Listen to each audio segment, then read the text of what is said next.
Hey everyone, I'm Aaron Potratz. And I'm Nathan Hawkins. We are the Shrink Think Podcast, Podcast. baby. Enjoy the show.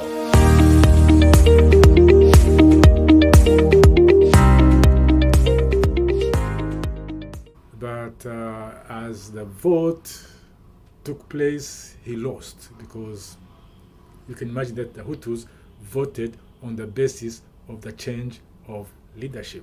They were still very, very much hurt. They had not forgotten the events of 1972, but now we are talking about 1993. They voted a Hutu president. For the first time in the Burundi history, a Hutu becomes a president. But 3 months later, he gets assassinated. Why? Because the Tutsis say, no way. If we allow this, it means we are now going the Rwanda way. So therefore, we cannot accept this because we are losing power. And they were also afraid, probably, that they would be eliminated or people would take revenge over them for what happened in 1972. I can see that polarization happening, like as one gets a little bit of power, the other one just wants to survive. Yes. And as that one gets a little bit more, I don't want to say power, but tries to retain their power, the Tutsis feel like, oh, we need to exercise more power, more violence, and they just get more polarized. Yes, and hence the hurt and the wounds and the traumas. You can imagine that the level of traumatization in the whole country was so very much beyond somebody's understanding. Anyway, what happens that when this Hutu got assassinated, the parliament came in and replaced him with another Hutu president because they said this political party has won the election and therefore somebody from the party that won has to be nominated and come and replace the assassinated one. But meanwhile, the time when this president was assassinated on the 21st of October, because I think a few, 3-4 days ago, they were commemorating the death of President Melchior Ndadaye, who was assassinated at that time, 1993. Then the Hutus and Tutsis, again, they turned to each other. There's great violence, Hutus killing Tutsis, saying, no, enough is enough. Don't do like you did in 1972. And the Tutsis will say, no, we have the military machine, we have the power, we can quench you out and cause you not to speak at all. Anyway, there was this open war which was so very devastating. Now, I remember also another sad story. In 1993, on the 25th of October, at around 11, we were in this particular school. Yeah, today. We were in this particular school which I had set up in the church to replace or to train people who were going to replace missionaries. Because missionaries were in Burundi, but they were expelled by one of the military dictators called Bagaza. Anyway, at that time, as we were listening to the radio as to what had happened on the 21st, we just suddenly saw the soldiers coming to our compound ready to kill. The assumption was this place is a Hutu place. And you can imagine that those were Tutsi soldiers, of course.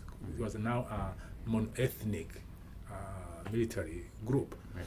And so they came to us and they trying to shoot at us. Students ran away. We ran away even before they started to shoot because we had heard the gunshots in the neighborhood at a distance. We knew it was not peace. So they went into the dormitory and they hid there only to be brought back to the compound and be killed by bayonet. I was not running with them into the dormitory because I'm not a student.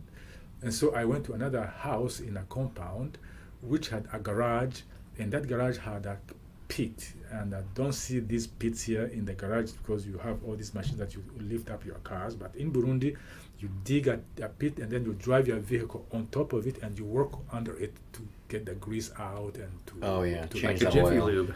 Yeah, like a Jiffy Lube. yeah. For those of us in the States, it's a Jiffy Lube. Yeah, we hope That sounds familiar. So I hide into that pit, and there was an abandoned vehicle on top, and so that was my hiding place. Basically, that's where I survived because I heard the boots of the soldiers coming on my way, but then of course, I knew I was going to die. But then, amazingly, I heard the boots, sound of the boots of the soldiers going away, and so I knew that they were going away. But I stayed in still because I thought maybe they were waiting for me to get out. I was already very much traumatized. And so for the whole day, I stayed there. Then I was very, very hungry, and I knew my father's home was not that far away, 3 kilometers away. I think it's like 1 mile. Yeah, a little over a mile. Yeah. So I walked, and in disguise, I took a jacket and garage or overall jacket to disguise myself so that they don't know me. I'm not a garagist, but it was a way of hiding as well. So I went to my parents' house and climbed into the attic and ceiling to stay there. Basically, my father told me, no, this is not a hiding place, because in 1972, I saw houses of Hutus getting burnt. What if they come here and burn this house? Are you sure this is a way to hide? Anyway, I stayed there until I felt that my day to die had passed. In fact, I felt as if a voice in me said, David, what are you doing here? You could have been killed with those students of yours. Therefore, why are you here? The conviction in me was so strong that I had to leave my hiding place and go back to the center or to the compound where the students were, and I found that 8 out of 11 students had been assassinated. It was so very, very terrible. Now, I'm talking about the stories in the center of Burundi, a place called Gitega. Now, Gitega is right in the middle of the country.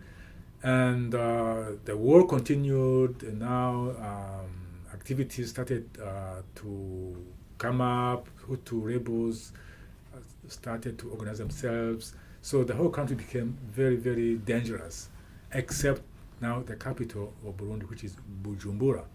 Why Bujumbura was kind of safe, it was simply because there were still the presence of the expatriates, the diplomats were still there, and so they were trying to do all they could, and the leadership in place was saying, look here, everything is under control.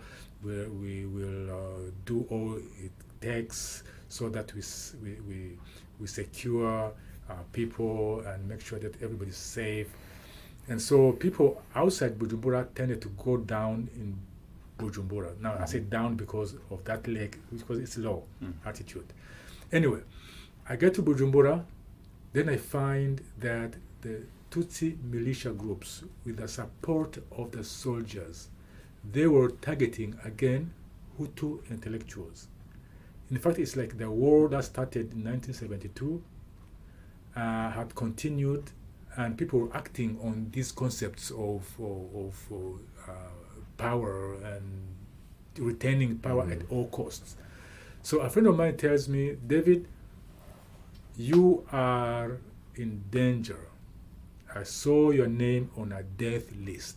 Get out of here.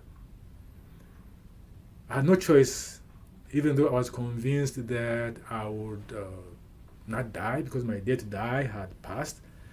But someone told me when I was kind of resisting to get away, he said, David, we don't want the grave to give testimonies of what you have done or who you are.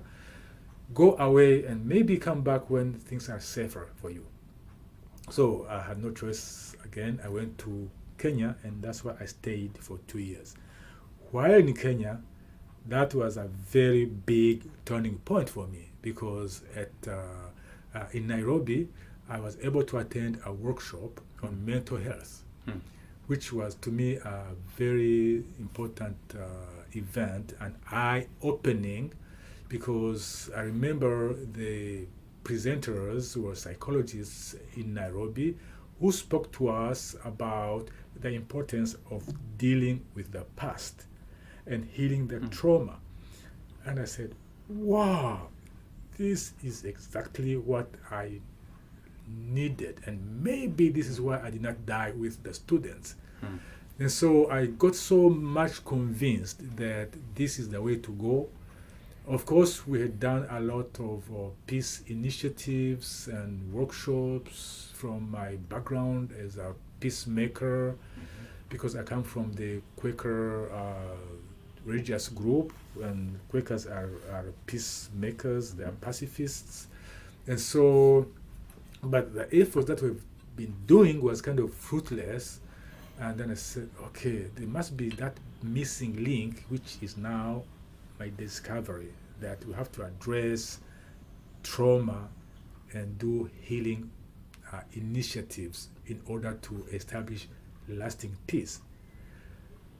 It was so very strong in me that I decided to go back to Burundi at a time when people thought it was not yet time for me to return.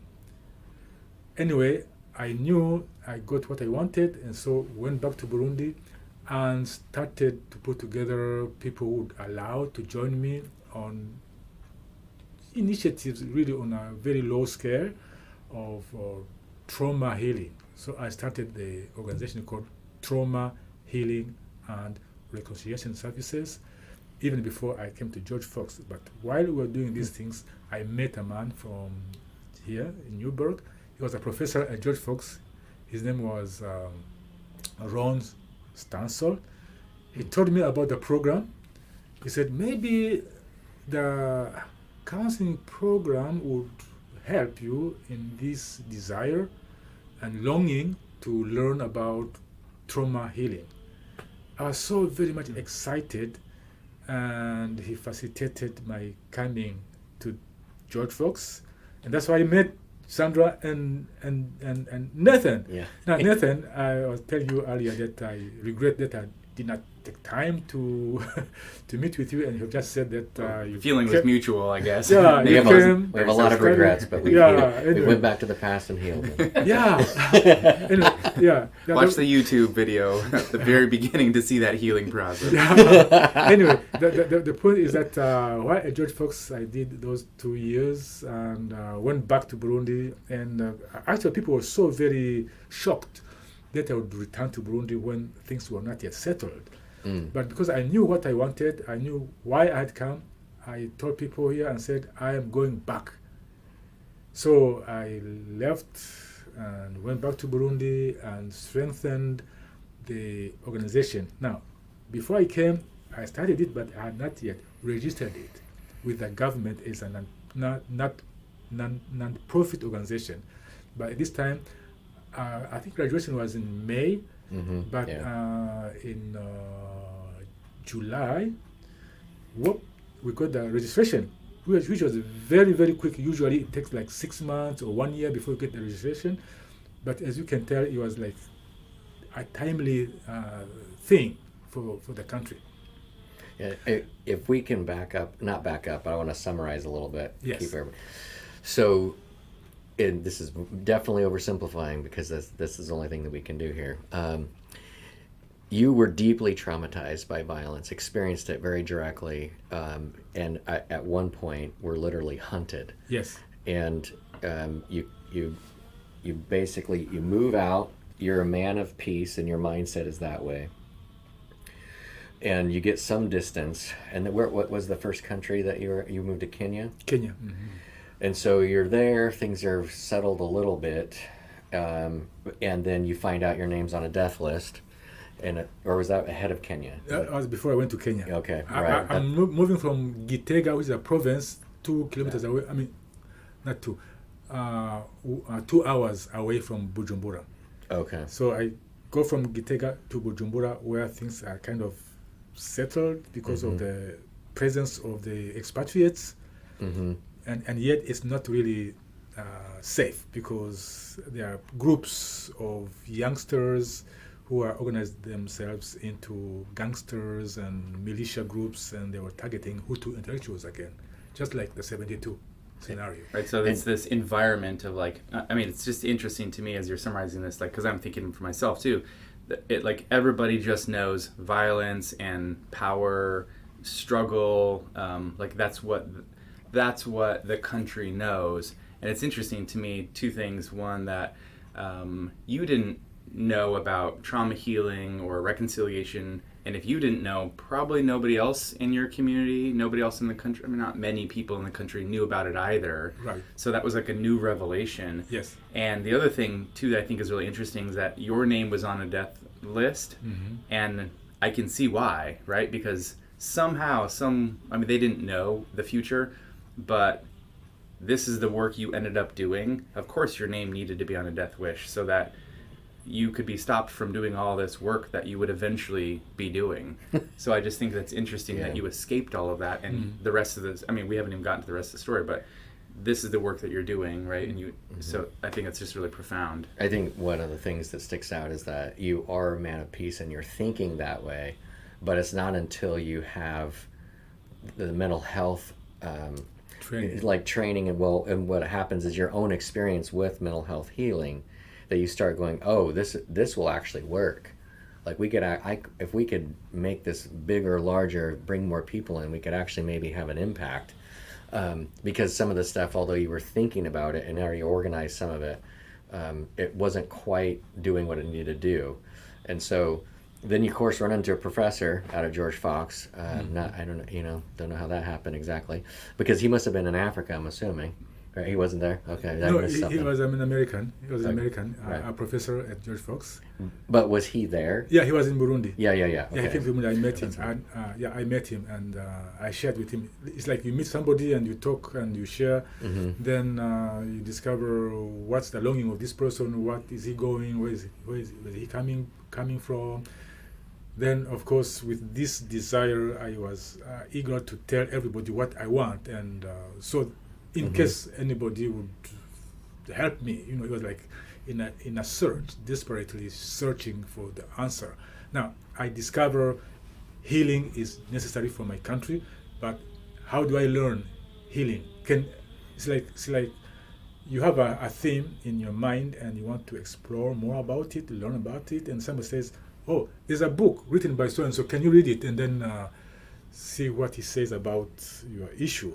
Right. So for him, it's like I was saying, I think the George Fox University can help you learn about how you can address these tensions and hurts through a method of healing. He did not use the word healing. He just simply said there's a counseling program at George Fox which trained people on how to deal with mental health issues, which was easy for me to understand because of the workshop in Nairobi that I had attended and the issue that I had heard about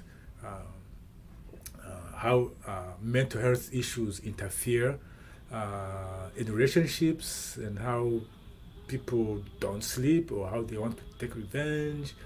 All these things, they just gave us a lot of narratives of the importance of having good mental health in order to be well functioning, even relationally.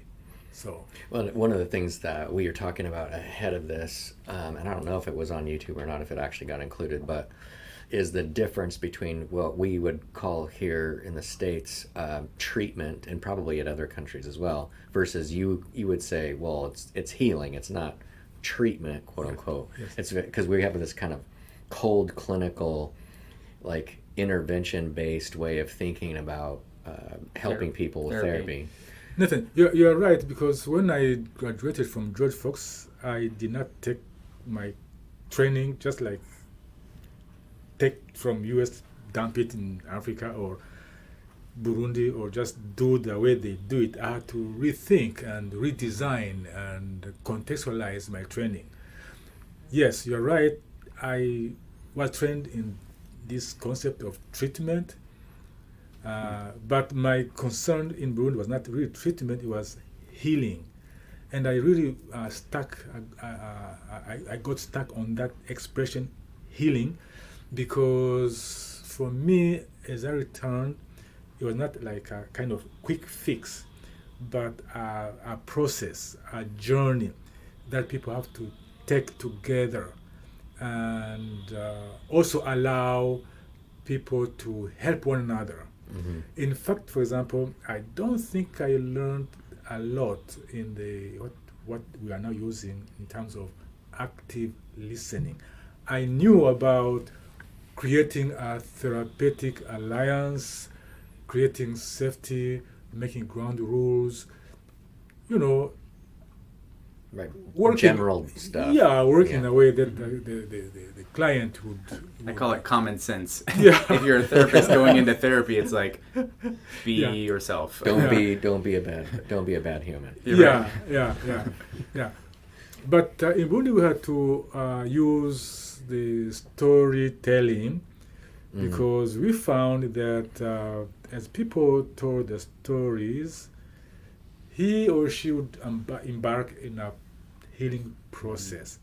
And of course, the treatment also that I learned here included how you ask questions for people to tell the story and, as you say here, bridge the gaps. Right. So that was also, it's like a blending the theories that I learned here and the practical aspect of my context, which means community healing process. Let me ask you a quick clarifying question. We're talking about therapy as healing, not treatment.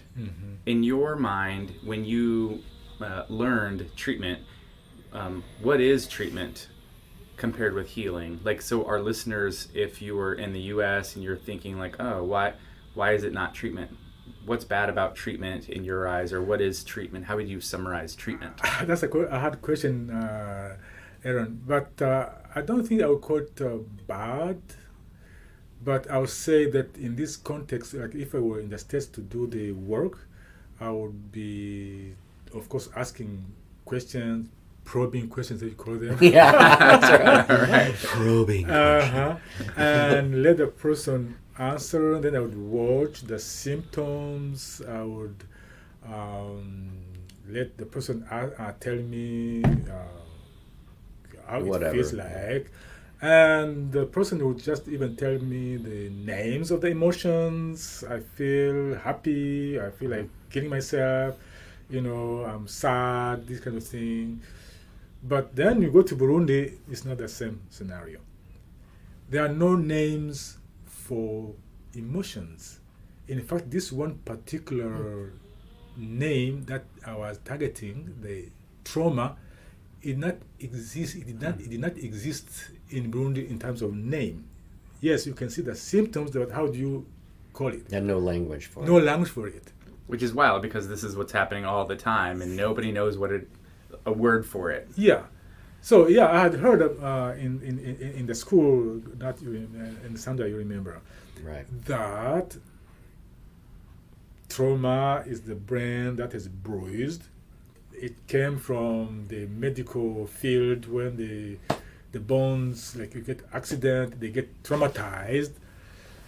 Yeah, because of accident. But then when you get to the mind, how does it look like, that trauma? So all these expressions they do not exist in Burundi. Now you can imagine that I had to find ways. For example, observing people who are running away from war zones or violence to safety. Like there's war in that area and you want to run away to the refugee camp. In between, somebody meets you and say, what's going on?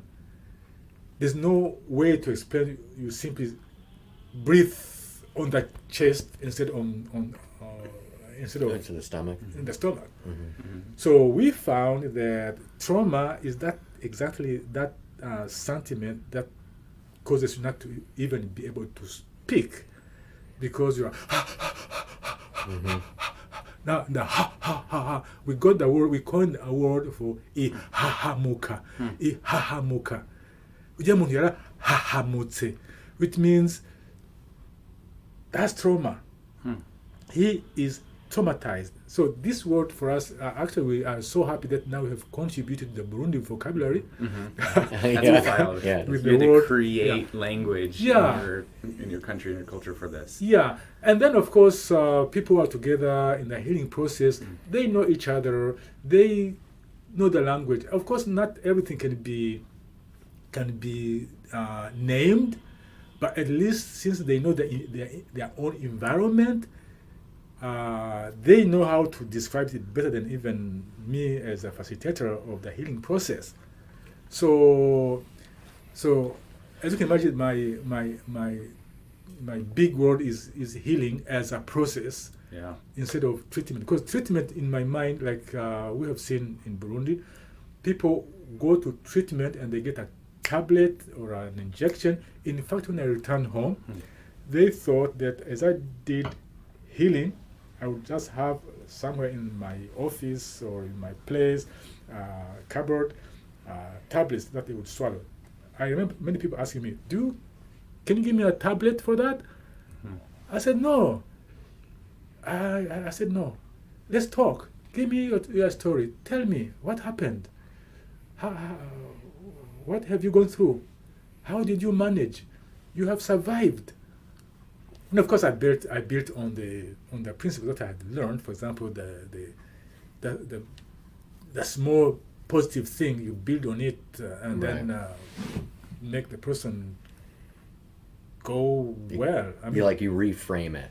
Yes. You hear what they're saying. Yes. And reframe the story a little bit. Yes. And then just kind of keep reframing it so they can kind of hear the whole thing. If I'm Yes. understanding. But the big difference I'm hearing, just to interject this, I think it's really important. Treatment, I remember being in South Sudan and seeing these toothbrushes on the ground everywhere. And it's like, what's this all about? There's Red Cross maybe had come in and gave treatment to the Sudanese people in the form of like, here are toothbrushes, but they didn't teach them how to use it. They didn't transform their hygiene. They didn't any of that. And so people were like, oh, great, dump it on the ground, Yes. right? Or it's like a pill is a treatment, or a Band-Aid or an ointment is treatment. You put it on something and then like it's treated, right? But that's like a single or a couple of times sort of intervention, whereas you're describing healing as being like physical therapy as we know it in the States here. It's like you actually have to go to rehab and you have to change the way you do things. You have to strengthen this, and this thing that was hurt or broken needs to get stronger little by little by little by little.